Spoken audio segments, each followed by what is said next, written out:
Hello again, everybody, and welcome to the Green Bay Football Show, the 2024 Draft Edition, with Packers historian John Dodds and our special guest, Mark Daniels, 45 years covering the green and gold. I'm Tom Pippins, and indeed, our friend, our sponsor, Dave Heineke is here. He knows something about the Packers. He knows even more about business fitness. David, talk to us a little bit about that.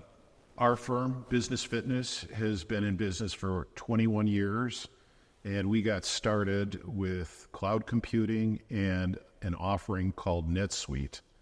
And fast forward to today, most companies in the United States going public run on NetSuite. So with the 21-year background in NetSuite, we know a thing or two because we've seen a thing or two. It's been a wonderful platform to work with. I love what we do. We genuinely help companies use this business software to run their businesses. And we have 4 clients, our unicorns. That's a private company worth over $1 billion.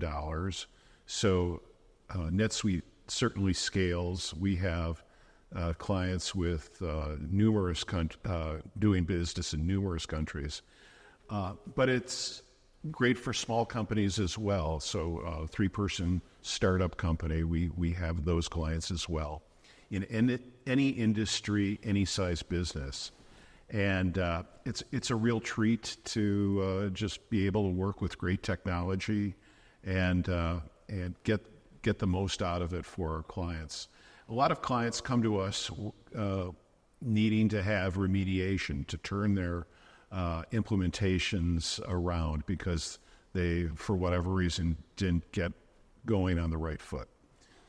We like to do it right from the get-go, but 2/3 of our clients come to us and are really grateful because we're the white knights and we save the day for the clients. Well, it is great to have you with us. It seems as if you're always staying a step ahead of the competition, and that's what Brian Gutekunst and his staff tried to do in the 2024 draft. So let's get right to it, everybody, and we're delighted to have you with us.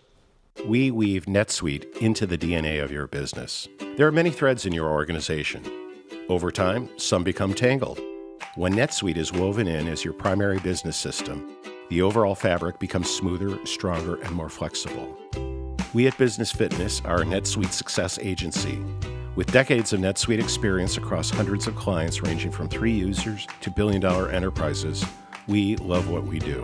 Whether we're helping you implement NetSuite for the first time or helping you improve how it works for your company, our focus is our relationship with you and ensuring you get the most from your software. It all starts by us listening. We get to know you and your organization. We seek to understand the good things you are committed to accomplishing. And together, we create an amazing tapestry, one that serves your entire company, allowing you and your business to thrive at this unique moment in history. This is possible because we're an ambidextrous organization. We see the big picture and the details, enabling us to serve you in both creative and strategic ways. Contact us now to schedule a conversation. We'd love to help you weave NetSuite into the DNA of your business.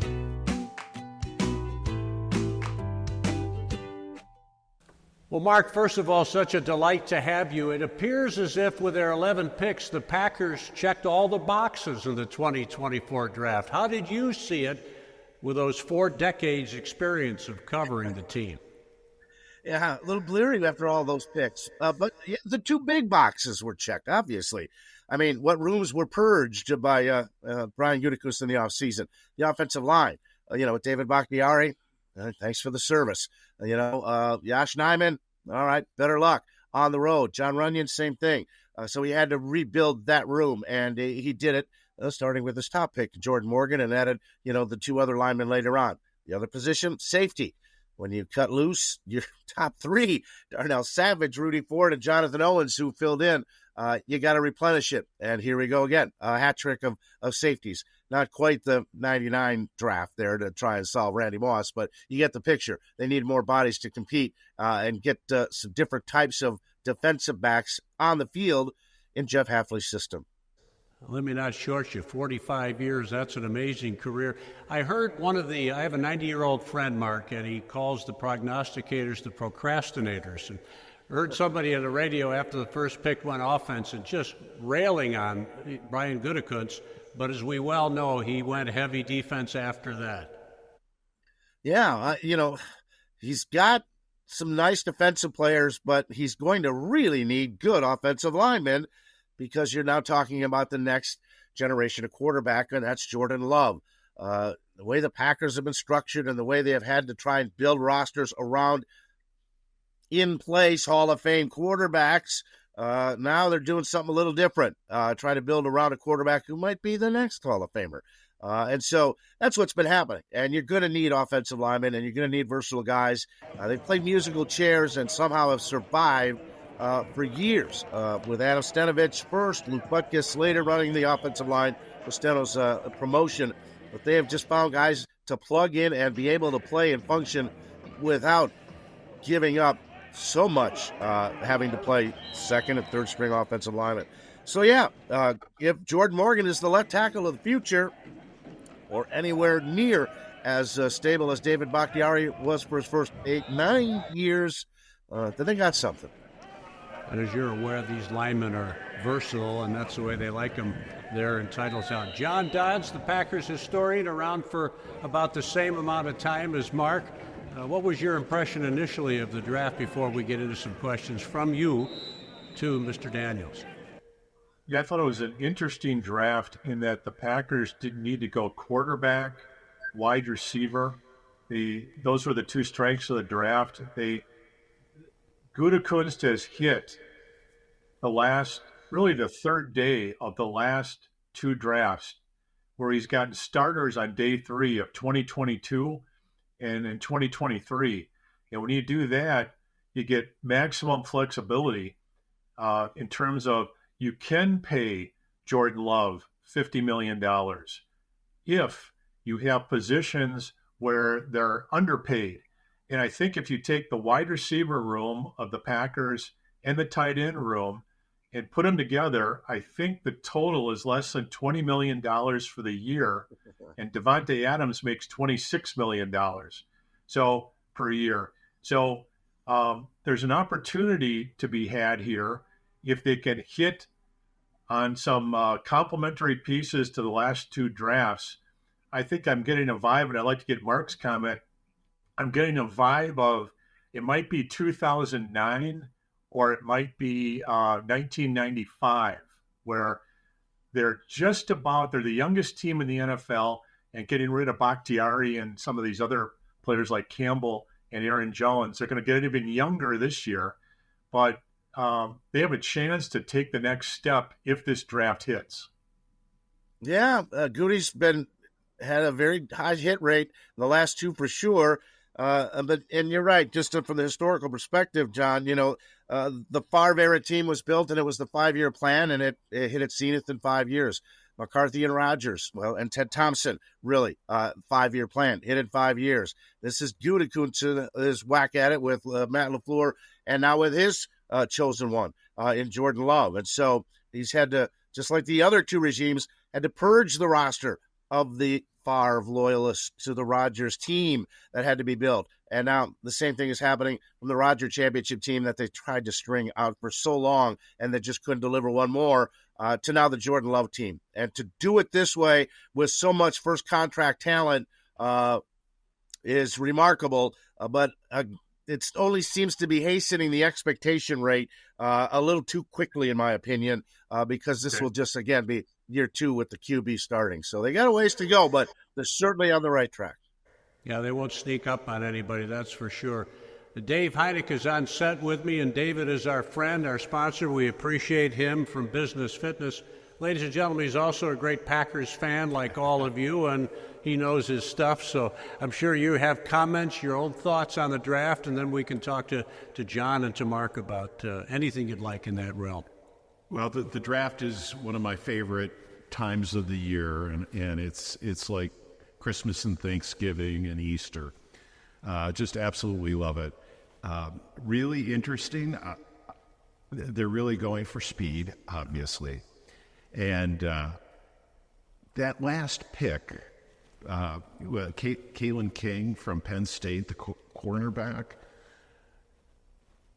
he's got something to prove because he really fell in the draft. And I just can't wait for to see him at camp and to see how he responds, because I think he's got something to prove, like a lot of our receivers did a year ago. Any questions you might have for Mark? Maybe we can just continue with, I think, JD, you were telling me that King was highly touted, and then he had a bad game and lost all his confidence. Sure. One of the things we're going to do this week and next week on the show is we our Marquette site's on the 24/7 network, and there's a family of websites, about 130 of them. And what I did is I contacted the various websites from Penn State, Oregon State, Duke, Texas A&M, Georgia, and Arizona to talk a little bit more, get more detail about these players from perspective of the media that actually covered them every day for years. And the Penn State people thought that that Kalen King was going to be a number one pick, probably a top 20 pick. And that's what they thought coming into the year. Don't know what happened. I know that he had a bad experience against Marvin Harrison, which joined the club. There's a lot of people that do. But he became fragile, I guess. And some of the scouts said, wow, I don't want to take a chance on this guy. And when you're in the seventh round, and Mark can maybe talk to this, Goody was saying that in the fourth round, after the fourth round, it seemed like the board got thin for him. A lot of teams were saying that people stayed with NIL in college a little bit more, and that this draft wasn't as deep as the previous ones. But in the seventh round, that seems to be pretty good value, taking a shot at King, the quarterback, and Michael Pratt, the quarterback from Tulane. I thought that was pretty good value in the last round. Yeah, King was second team all Big Ten last year, I believe. Had a ton, 20-plus pass breakups, and the number dwindled to less than a handful in this season. So for some reason, everyone just seemed to think he didn't play as well. And I don't know if his confidence was shaken or not, but he was very emotional with us, on the phone call when he did a Zoom session with the media, and very appreciative of an opportunity to come out and show what he can do.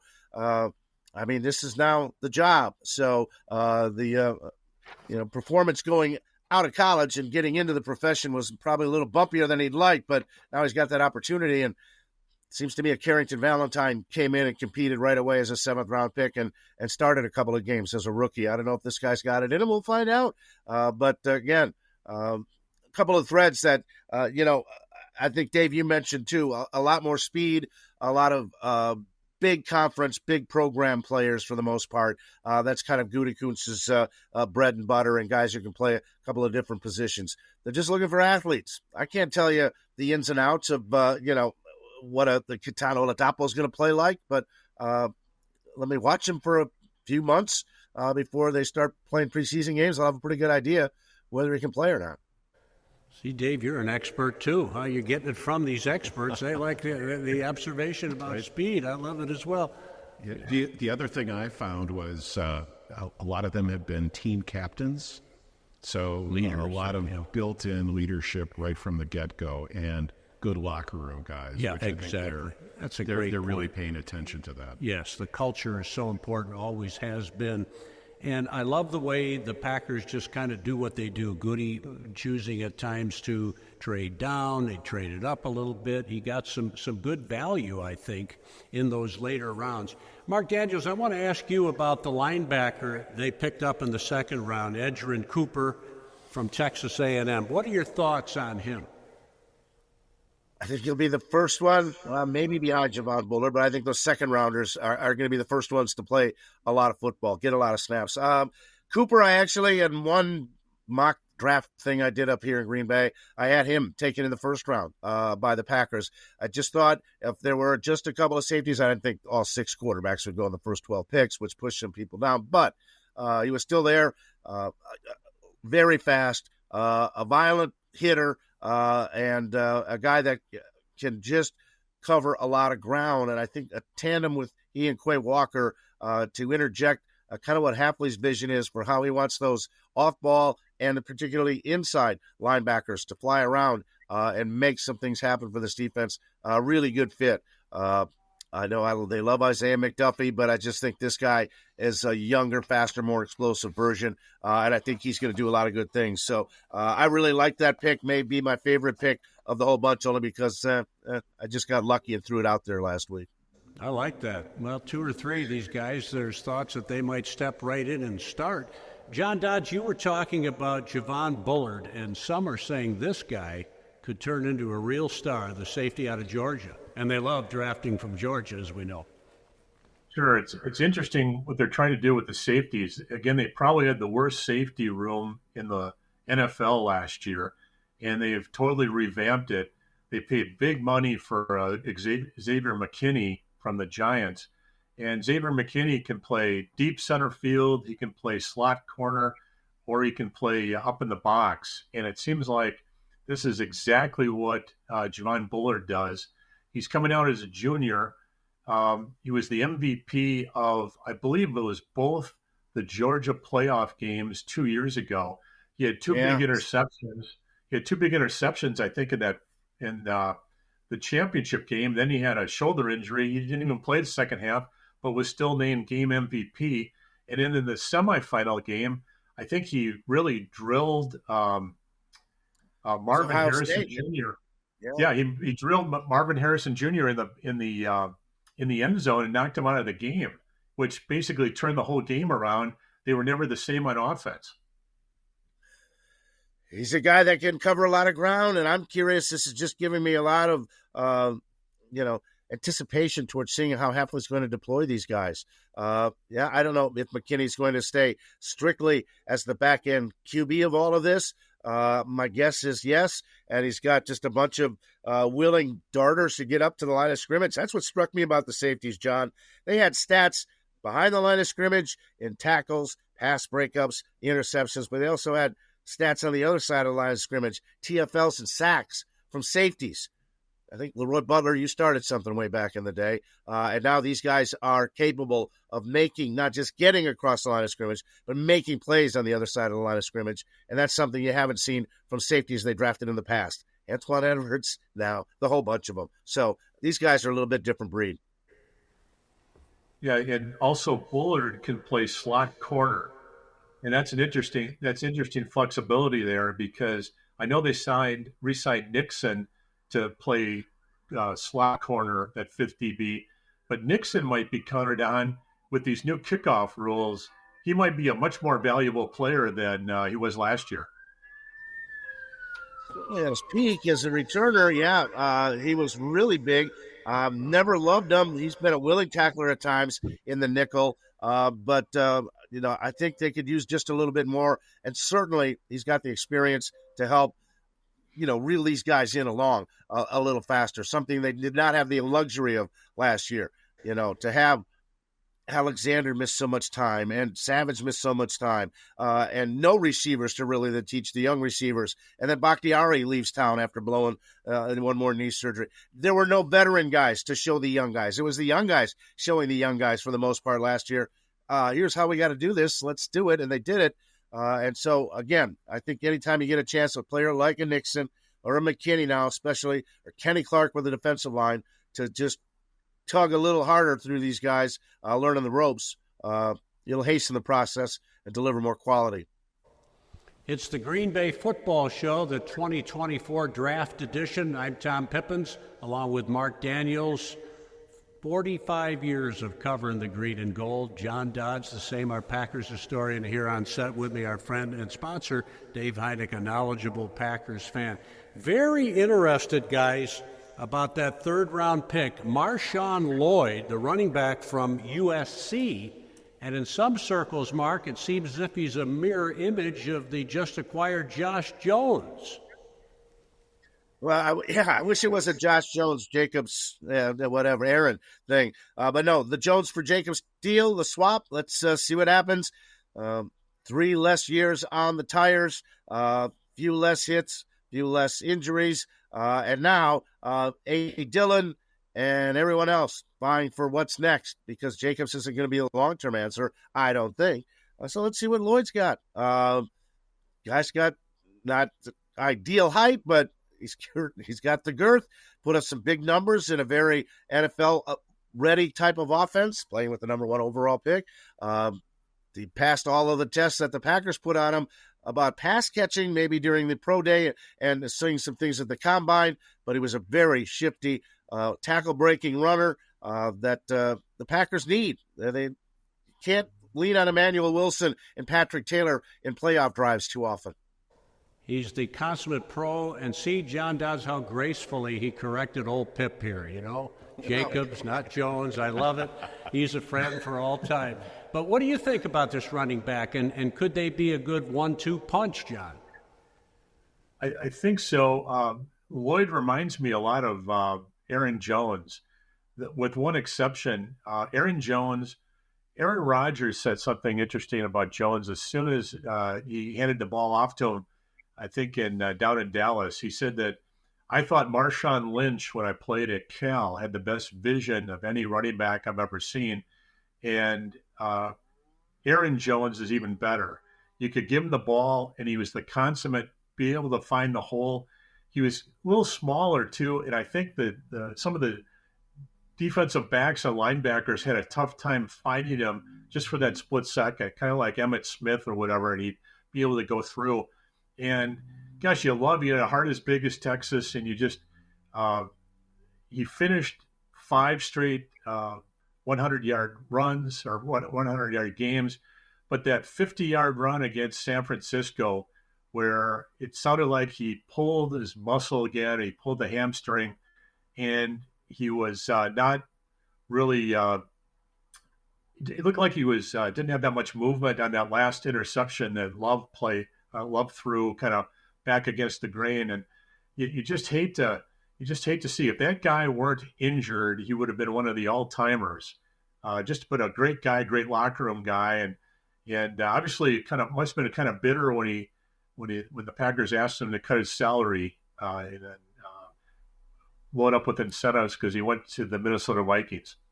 Right, and as you say, one of the all-time greats in the locker room, on the field. Dave Heinig, it was tough to see him go, but I must say, Josh Jacobs, I was very excited when the Packers picked him. I agree. Aaron Jones, I'm a member of his fan club. Mm-hmm. He's just such a good guy. But with the running back situation now, I'm really liking it. And with a name like Marshawn, and a running back in an NFL, he's got to be good. Right? If he's anything like Lynch, you're right. I was watching the coverage with Nick Saban, and he mentioned he was the second most talented back in the entire draft. So that speaks a lot to me. Yeah, I would agree with that, and I saw, again, in some source that they felt like maybe this kid was one of the very finest, maybe the best back in the draft in Marshawn Lloyd.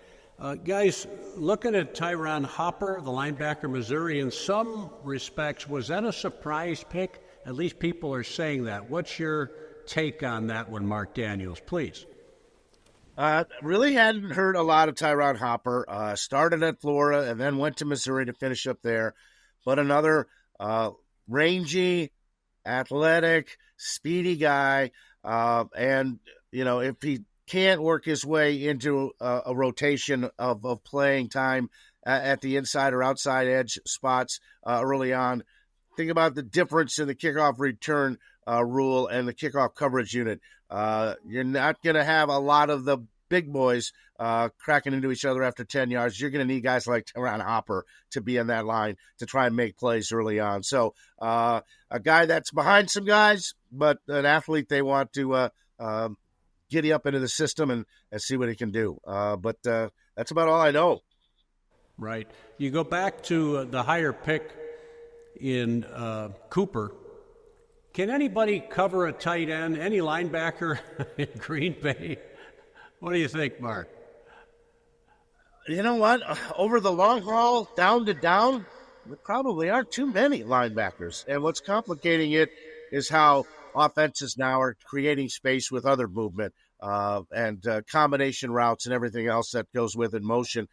So the strictly mano-a-mano run wherever, George Kittle goes, or have Edgerrin Cooper just plaster TJ Hockenfuss twice a year now, is going to be interesting. I think there are just too many combination coverages and, more importantly, combination route concepts that pretty much neutered really one-on-one competition, especially over the middle of the field consistently. It's a little different on the edge, where a Jair Alexander could stay with a wideout that primarily plays outside the numbers. But other than that, no, it takes everybody. That's a great point as it relates to the schemes and the complexity of offenses these days. John Dodds, I want to move down the line a little bit and ask you about the pick acquired from the Jets and the Aaron Rodgers deal, Evan Williams, safety from Oregon. Yeah, they traded up, and there's kind of been there's been a trend by the Packers when they need some position. It's kind of like overkill. They will go after it. I know they back in '99 they drafted. Mark will remember they drafted Antoine Edwards, Fred Vinson, and Mike McKenzie when they needed defensive backs in '99, and they did the same thing at running back with Aaron Jones, Williams, and I can't remember the third back that they took, but there's three of them. Yeah. Yep, there's three of them that year, and so this year they're doing the same thing. So if they hit on two of them, that's great. I'm sure that Bullard looks like a sure thing, as close as you can have. This one has kind of a poor man's Bullard in that he can cover, and he's less of a free safety, less of a strong safety that you could put in the box. The safety in round 5, Oladipo, he is the one that is interesting. And Mark might speak to this, but Oregon State defensive back coach last year was it Anthony Perkins, and then he just was hired by the Packers this year in the secondary. And I wonder if they had some intel that hey, if this guy's available in round 5, definitely take him. But he's not a kind of a cover safety. He's more of a safety, like a linebacker who will light you up. More physical. He's the biggest of the three physically. Stature 6'2", 220. The other guys are pushing 6 feet, a little over 200 if they are a little soaking wet. But Oladapo is the one that really kind of fills what has kind of morphed into this hybrid position in the NFL, the linebacker / safety, or safety / linebacker that we've been seeing. The Cardinals trotted out the kid, for years, and he was kind of the prototype. And now they're doing it at the back end with guys moving towards the lines of scrimmage. So Williams, cut his teeth at Fresno State and went the 1 year at Oregon just to challenge himself with a new environment, different competition, and he held up very well making that jump. And that's why the Packers are feeling very good that he can make yet another one. I like what you say about this Oladapo. Is it Oladapo? Is that how they're pronouncing it? Yeah. 6'2", as you say, about 220. McKinney plays the post safety, and this kid perhaps can fit in as an elite player against the run, profiles best as an in-the-box defender who can play the run like a linebacker but also comfortably cover in the short to intermediate areas. Boy, the more you read about it, they're 20, 21, 22-year-old kids, right, Dave? They still have to get out and play, but you like what the Packers have done. I really feel encouraged about where they're at to this point as we record here in early May. Right, and youngest team in the NFL last year was the case. They're getting even younger this year. And the key question on that Oregon State safety is, what color is his hair going to be? So he was well known for having a very bright colored hair. If I had more hair, maybe I'd do that myself, but that is certainly not the case this day and age. Round 5, guys. Jacob Monk, the center, out of Duke. Mark, your take. This guy really intrigues me. 56 games he started with the Blue Devils, instant starter as a freshman. As Dave, you mentioned, a captain. They really put value on that as a locker room leader guy, and has played mostly right guard, but has started games at right tackle, has started games at center. I think Josh Myers is heading into one last year on a contract, a rookie deal. He proves he can hang on to this thing for a while. He can hang on to it for a while, but in the meantime, Monk's going to be maybe this year's version of Zach Tom, or a prior version of another former Duke player, Lucas Patrick, a guy that can just make your roster every year, start at 2 or 3 positions, and not have a drop-off. It's going to take some technique work, obviously, but this is a guy that really interests me. Yeah, I was impressed by the maturity of the center, and just to see pictures of him, he looks like he's in his mid-30s. So, and carries himself very, very well. Yeah, Myers has been solid, but they could probably use an upgrade there. What do you think, John Dodds, about Monk? If he could be another Zach Tom, that would be. The Packers have done a really nice job on day 3 finding players who can play on the cheap for at least the first 3 years. They have their starting tackle. Their left tackle was Walker, and their starting right tackle was Tom. That's amazing. Nijman had injury problems last year, and so did obviously Bakhtiari. But the Packers didn't blink. They plugged and played those day 3 guys, and it'd be interesting if they can get that done. I wanted to ask Mark one thing. I remember, was it Bob Sanders, the defensive coordinator back in 2008? The Packers changed from a 4-3 to a 3-4. And they're very lucky in the 2009 draft that they got B.J. Raji at 9, and I think Clay Matthews, they traded up. So they got the edge, and they got the guy that they needed. But one of the guys that was left out was Aaron Campman. And Aaron Campman was one of their best players. And his key was being a defensive end in a 4-3 who could, in space, could athletically take these 330-pound tackles and turn them inside out. But if you stood him up and the tackles would get him, and his advantage was lost.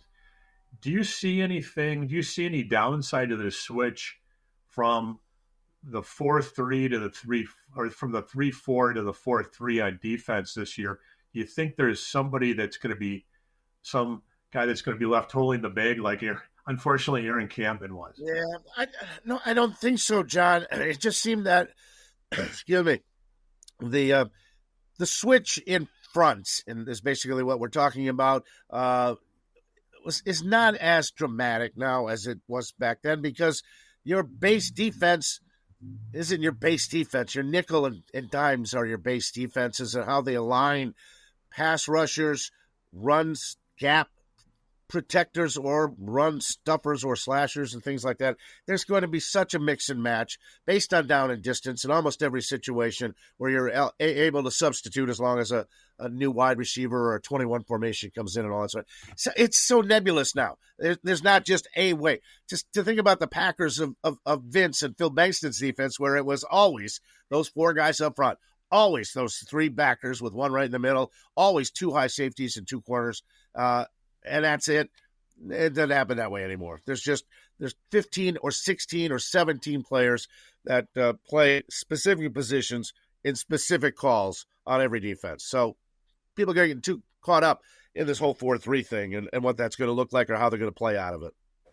How do you think some of these defensive players fit into that 4-3 or will, Mark? It would seem that Hafley, the new defensive coordinator, has to be happy because Gutekunst went to town for him. Tom, there's going to be a lot of penetration.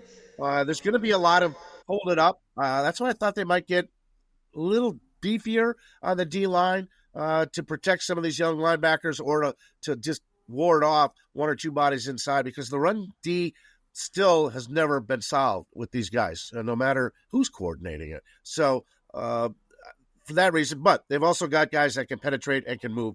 Let's not discount Brooks and Wooden from last year's draft. TJ Slaton is going to be a very heavy rotational player in there. And Lucas Van Ness Preston Smith, Rashawn Gary are going to have their hand on the ground a lot. There's going to be a variety of sizes, shapes, and performance levels up front in the front seven for the Packers. Love to get your take, Mark, on that age-old, is it best player available or is it need? And they always say, well, no, the best player available, but maybe not. What is Gutekunst's philosophy on that, if it's possible to get that out of him? It's best player, best athlete on our board is how we have it rated. That they're really true to that. They don't reach. He's very cautionary, falling in love with a guy you just have to have. Although he admits he, like Ted Thompson, has a secret guy on his board that he'd love to get, let's say in around 2 or 3 is some of course situations like that. But no, you're just plucking guys. And they're in no position to just say, because you just never know, that Jordan Morgan has got to be our blindside protector for a decade. And they would love that, but the odds of that are slim. So they just got to keep bringing them in and see what they can do. I remember talking with John Eric Sullivan, one of Goody's top lieutenants last year during training camp, when we were looking at all of these young guys, the Jaden Reeds, the Musgraves, the Crafts, the Valentines, the Anthony Johnson Juniors, and all these kids. I said, man, they do look very athletic. And he goes, well, we're looking for the athletes. We want to bring in athletes. But I said, John, how do you know if they can play? And he said, well, we're going to find out before the summer is out. And if they have to play, they think they can. And as it turned out, they could play at the National Football League level and made plays. Reed in particular, fantastic. Kraft, the way he came on. And so if they got a collection of these kids that can somehow get on the field and make plays, when there's an injury or by virtue of just winning jobs, the train keeps rolling. And this is an every year thing where you've got to just draft athletes at every position and watch them grow. David, I know you're very excited about these young receivers. Another year, speaking of maturation, they are so gifted. That class of 23 for the GM, Gutekunst, and his staff, remarkable. Yes, and there's such a lack of diva aspect to all of these. They're genuinely happy for each other's success. Last season, somebody unexpected would step up in every game, and boy, do they have depth at receiver. And that's a good way maybe to get to John Dodds and talk about the free agents. It seems as if the Packers have had contributors there for 17 years. I don't know how long, guys, but certainly someone or two seem to step up and become really good contributors to the cause. Well, if I'm an agent or an attorney representing a player, I always would consider Green Bay because they seem to keep between at least 1 to 3 rookie free agents every year. I wonder if that's going to be tougher this year to make the team because they have so much young talent. But when I look at the free agents, the one that jumps out at me, and I thought that this was a position of weakness last year, was long snapper. And they signed the number 1 long snapper that was rated in the draft. It was Peter Bowden from the University of Wisconsin. And that's an interesting signing because it seemed to me everybody was blaming Carlson. And I've always talked to kickers and it always, you're always worried about where the laces are. Some, like Longwell liked it, laces facing him. Some of them didn't like the laces. Mason Crosby, if the laces were to the left, he'd hook it. There'd be various problems, but the holder seemed very good, but the snaps seemed a little out of whack last year. There was always a real high snap or a low snap or whatever. So I think that's one that can contribute right away, and that might cure a lot of Carlson's kicking accuracy issues. Mark, do you think this is a kid who could help out in that regard? And then I'd love to hear a little bit about Carlson and what is your feeling about his reliability, if you will, his talent to be able to be a mainstay a la Mason Crosby? I know there aren't too many of those out there. Yeah. All right. I asked for Bowden. I thought that was interesting too. Maybe it was just a courtesy call, for the Badger program. But he is going to get in a chance to compete because John was right. It wasn't always a clean operation, as it were. And as for Carlson, I believe in his long leg. He's got a couple of technical issues to work himself through. He thinks his rhythm gets a little hastened at times, and he's got to iron that out and stay steady. He's hit a lot of long kicks, a lot of big kicks. The PATs are distressing, but with Greg Joseph breathing down his neck, they've added a third kicker to kind of just keep competing from now through the end of July into mid-August before they make a decision. Hopefully we'll straighten out the youngster, but the Packers really want him to become a long-term answer. They don't want to be shuttling in kickers year after year after year. John, we saw that from Max Deas to Aldo Greco to Tom Burney to who knows God what. So they've been blessed with Jackie, Longwell, and Crosby for as long as the Favre Rodgers thing have been going on. So they'd like that to continue.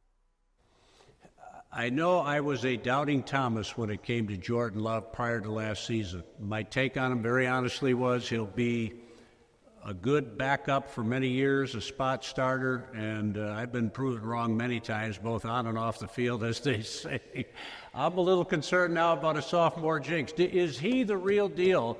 Did the 1 year, and maybe it was more like half a year plus, is that enough to convince you that he could be a great one? I'm not convinced he's going to be a great one. I think he can be a really good winning quarterback in the NFL. And if there's plenty of stuff around him, that some really good things can happen.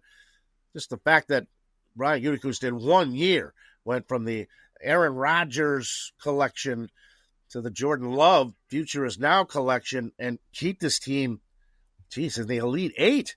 It's as far as Rodgers had gotten in almost all of 2 or 3 of the last 4 years with him. To do it that rapidly and keep this team in the conversation is remarkable. A lot of that has to go to Jordan Love. I think his apprenticeship was well served. I think he's very capable playmaker.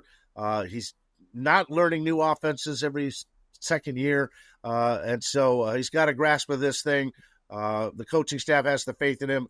It was clear to me he's got the locker room behind him. They are playing for him. That whole young receiver core, they want to be a part of the Love ascension. I think he's going to be a very interesting guy to watch, but to have sustained production and success for another 10-plus years, a bit too much for me. Yeah, you take that when you, as you say, doesn't have to be a Hall of Famer, the likes of Aaron Rodgers and Brett Favre, but Bears fans, they can't stand this. But I think that Mark, he says that he's just a solid guy. He's got the locker room, John Dodds, and I would agree. From a distance, he's humble. He's been through a lot in his personal life with the loss of his father tragically at a young age, so he seemed impervious to pressure. Yeah, one of the things in the offseason is I left the Dallas Cowboy playoff game on my DVR, and I've looked at it about 5 times. And that was an amazing game, but one of the subtle things in that game was Watson was available, and I think Watson had caught 3 touchdown passes the year before against Dallas. And whenever there was a big play to Dobbs, Watson had gone deep and cleared 2 guys out. Wherever Watson went, 2 guys went with him. And I think Jordan Love's success this year is going to be more dependent on Watson staying healthy and the young guys taking a step. I think he's a good quarterback. That touchdown pass he had to Wicks, where he pump faked it and threw it to Wicks, amazing. So he shows flashes of it, but Brett Favre and Aaron Rodgers won Super Bowls when they had a great defense. When Reggie White and Leroy Butler were there, and then when Dom Capers had his best defense with Woodson in his prime. Favre and Rodgers were great all those years, but you need something else. It takes a village. Mm-hmm. Yeah, defensively, again, just stockpiling players, and if they can get to that level, I couldn't agree more. I mean, we saw it in 2010. We saw it in Super Bowl 31 and 32, although Denver pulled off the upset in 32. Mark, I am intrigued too by the firing and then the hiring they did as it relates to strength and conditioning. Do you think a lot of that had to do with Watson?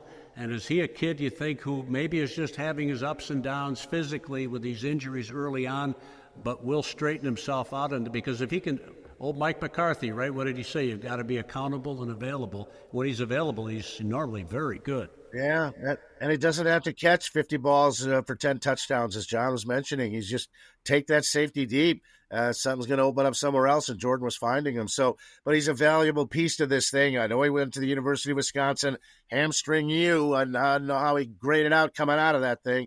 But obviously there was a lot of frustration in the Packers medical wing about their facility across the street, whether there's going to the same physicians are going to remain on staff, strength and conditioning, and all of that sort of nutritionists, all of that. And so they made the change.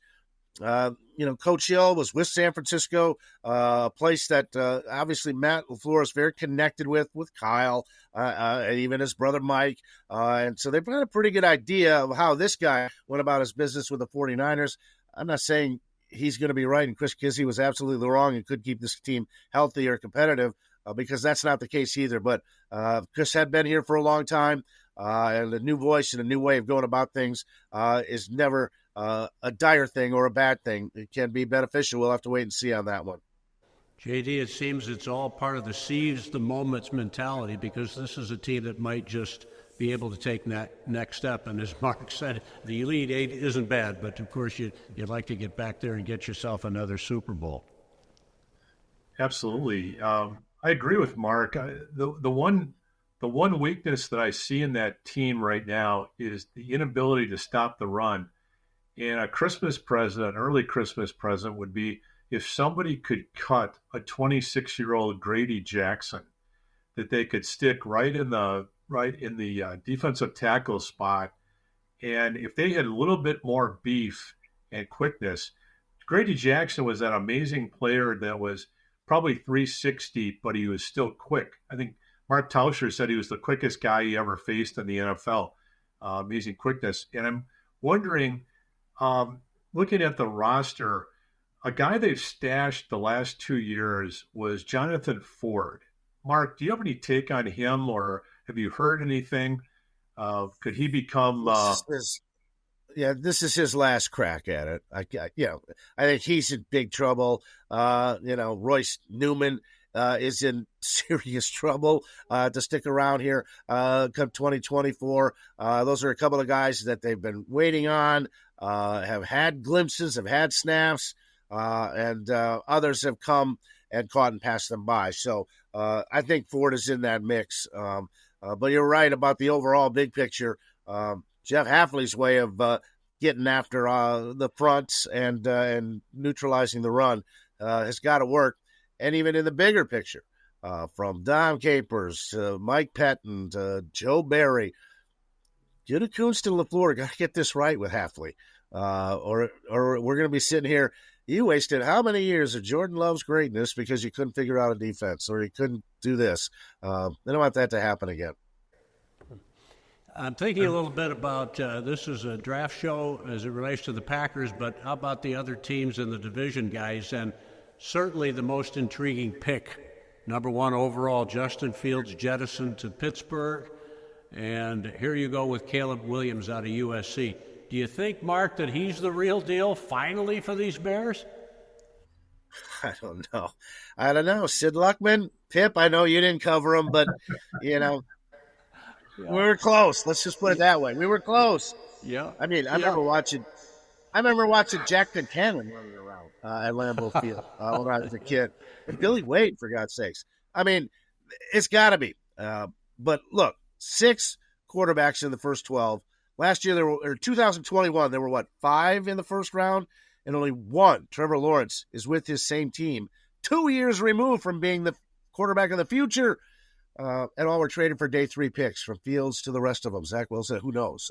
So to think 2 of these 6 that were drafted, and Caleb Williams is one of those that's going to become a Hall of Fame player, the odds are long. Sorry, Bear fans, but the odds are really long. Yeah. JD, as you're well aware, the Bears have a habit of kind of jumping in with their young quarterbacks and putting them into the fray. And the way the Packers do it, as we know, is ideal. They've been blessed to have Hall of Famers in front of people. Rodgers from Favre, obviously Love from number 12. And I hope that they don't, for their sake, for his sake, throw him into the fire again, or it could be a mess. Well, my wife Sheila is from Glenville, Illinois, so northern Chicago, and she had 4 sisters. And so I have 4 brothers-in-law who are, needless to say, Bears fans. So when we get together, they always ask me my comment on the Bears, and then they always check to see if I pulled the chair out from under them or whatever I say. And one of the things I couldn't believe is they traded Fields. Like, why would you get a 6th-round pick for Fields when you bring the rookie quarterback in? What if he gets hurt? Why don't you just have him compete? I didn't understand that. I didn't think the benefit of getting rid of Fields after you put 3 years of work into him was worth whatever the compensation they received. So I think they've really upgraded the wide receiver core. Their tight ends are solid, but it's the offensive line in front of them. Can the Packers get into his grill, or can other teams get into his grill? And he's going to be a rookie. So he reminds me, when he moves, he reminds me of Aaron Rodgers a little bit. He can throw on the run, and he reminds me more of Aaron Rodgers when he's doing when he has great plays than he does Patrick Mahomes. Yeah, well, he's a really nice player, no question about it. But the Chicago Bear franchise is trying to leverage their way into a brand new building in that market, and they've got to have success to get everybody, PSL buyers, on board. Dave, are the Lions going to be, in your mind as a fan, the team to beat for some time to come? They certainly appear poised. I mean, they almost made it to the Super Bowl to be a mainstay for a long time. There's a lot of talent there, obviously. And although they might be too aggressive, and we saw that in the playoff loss that they had. So Dan Campbell is Dan Campbell, and he's the reason for their success, and he's the reason why they didn't progress in the playoffs as well. So I don't know. It'll be an interesting matchup, the schedule hasn't come out yet, but it'd be fun to play them again in Detroit on Thanksgiving. So, how about a final call from both Mark Daniels and John Dodds overall on the Packers draft? How are you feeling? You know, I liked it. The safety thing had to be addressed. I do like Cooper. We mentioned that. And they've got 3 linemen to get in there and compete. It's not like the Packers are 1 or 2 players away from getting past the Niners and going to the next Super Bowl. It's about continuing to develop young talent that can build and grow together. Love's going to be very pricey. As many guys as you can have on first contracts will be beneficial, especially if they prove to be talented and NFL worthy. So that's the plan. They got a jolt last year. We'll know mid-season, December, how many of these kids that make this roster could be the next guys that are making plays. John Dodds, our Packers historian, the final word on the draft from you, sir.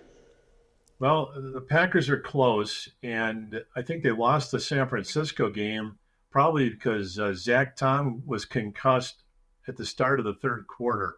They brought Jordan Morgan in, and if they can upgrade that and give him a little bit more time, you're set. The safety, exactly. The safety room was just terrible. Now it looks like it's going to be very interesting with some young players. They're still the youngest team in the NFL. The other vibe I'm getting from the Packers is kind of the 2009 vibe when, Aaron Rodgers in 2010, Aaron Rodgers would go up to the line of scrimmage and he'd look and he'd see Greg Jennings, Jordy Nelson, Donald Driver, and James Jones, and then look for the worst defensive back and then see that matchup and take advantage of it. I think with the two tight ends the Packers have and those wide receivers, Jordan Love is going to be in the same situation. And I think this draft gave him some offensive linemen, gave him some little bit better defense that could make that offense advantage seem greater. JD, great to be with you as always, and astute as can be. Mark Daniels, you are, as John Dodds likes to say, a pro's pro and an even finer gentleman. I've been blessed to know you for decades, and, Good to see and you it's again, so man. nice to meeting you, reconnect. Great to reconnect. Great stuff from you. Thanks so much for contributing to the show. Well, Dave Heineck, we were talking about all the picks that Gutekunst and the company came up with in the later rounds. And our assistant producer here and friend John Pearson points out, with our producer Jason Ruck, who's the best, by the way, that you go back to 2000, you get guys like Mark Tauscher and Donald Driver came out of nowhere in the low rounds to be stars. Absolutely, and Ron Wolf called Tausch the Pillsbury Doughboy. Yes, he did. Yeah. And but had just an incredible career. Same with Donald Driver. So, And, you know, going way, way back now, Bart Starr was kind of an afterthought. 15th round out of Alabama. Alabama, yeah. I just can't even imagine 15 rounds anymore. So, Yeah, the sexy picks, as we know, are up there in the first couple rounds. But if you don't fill out, Ron Wolf, I'm glad you brought him up. He used to make hay in those later rounds. Absolutely. And if he felt like he made a mistake, Terrell Buckley, who had a pretty good career, but early on, you know, then he would make up for it. And whatever it took, if he needed safeties to try to hang or cornerbacks with Randy Moss or the Viking great, he would do what he could do. But it is so important to hit at least a couple in those later rounds. Would you agree with that? Absolutely. And the other thing is, I just like the Packers way. And really having an apprenticeship at quarterback, and look no farther than Chicago to see the opposite of that. And we've been so lucky, so fortunate. We've been in it every season, essentially, because we have great quarterbacks. And you look at the turnstile of the quarterback position in Chicago, it's a tale of two football teams. Mm-hmm. So. And as you're well aware, nothing was happening until Ron Wolf came aboard. Bob Harlan said, it's your team. He goes out and trades for a guy named Brett Lorenzo Favre, whose name we couldn't pronounce when it first came across the wire.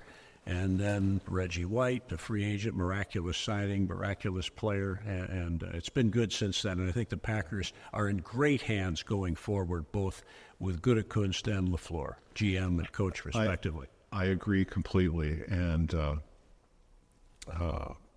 the Packers situation is a good one, a great one. And Bob Harlan was the start of it all, with the resurgence after 2 decades of mediocrity. A Hall of Famer at every weight. Dave Heineck, it's been great having you with us from Business Fitness. We look forward to much more from you and your endeavor. Always a pleasure. Good teammate. Yeah, very good, Tom. Okay. That's the latest edition, everybody, of the Green Bay Football Show, the 2024 Draft Edition. I'm Tom Pippins for the entire team. We'll see you next time. Thanks for tuning in, and God bless you.